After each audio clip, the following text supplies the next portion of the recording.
Added the ANYCUBIC Photon to my collection of 3D printers. Build volume of course isn't as big as the FDM printers, but the quality and detail you can get from resin prints are amazing. The ANYCUBIC Photon comes in an all-metal case, is compact, and fits well on a shelf.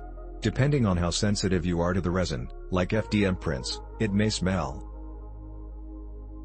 Luckily with the Photon, it's a simple removal of the back panel vent, and attaching it to an adapter to vent out. There's a bunch of tutorials and videos that teach you how to do just that, in case the smell does become an issue.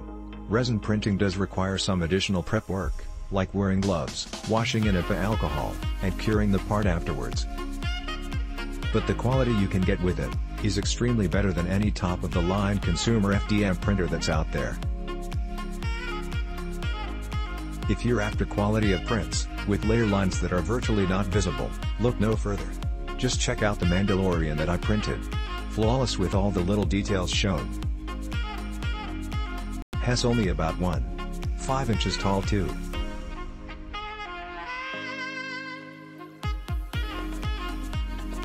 I have been wanting to get into 3D printing for a while now, and comparing all the affordable printers on the market at the moment, I decided to go with the ANYCUBIC Photon, and let me tell you, I do not regret it in the slightest.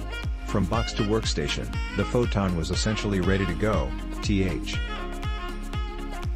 Being incredibly new to all of this, I had no problem getting started and printing their test model before moving on to printing a Hero Forge model, and from the pics you can see that this is some high-quality miniatures.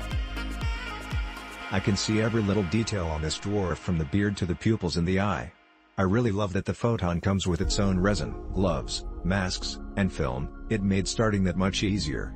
Overall, I have no complaints about this gorgeous machine, and I plan to be using it non-stop until.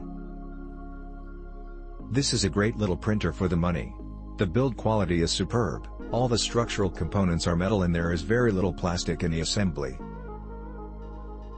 The chassis is a nice powder-coated steel and the rest are anodized aluminum. As far as printing goes, it is just like any other 3D printer. There is a little bit of a learning curve at the beginning. I went through 3 or 4 prints before I was able to get a successful one, which was the ANYCUBIC Photon Cube in my attached pictures. The detail this printer is able to achieve is amazing. The castle in my photos is only about 2 inches tall. The other impressive print I made was the USS Phoenix, later named USS George Hammond, from Stargate. The impressive part of the print is the name written on the side of ship. It's only about 8 mm long but is perfectly legible. I did make one modification to the printer. Click link in description for more reviews.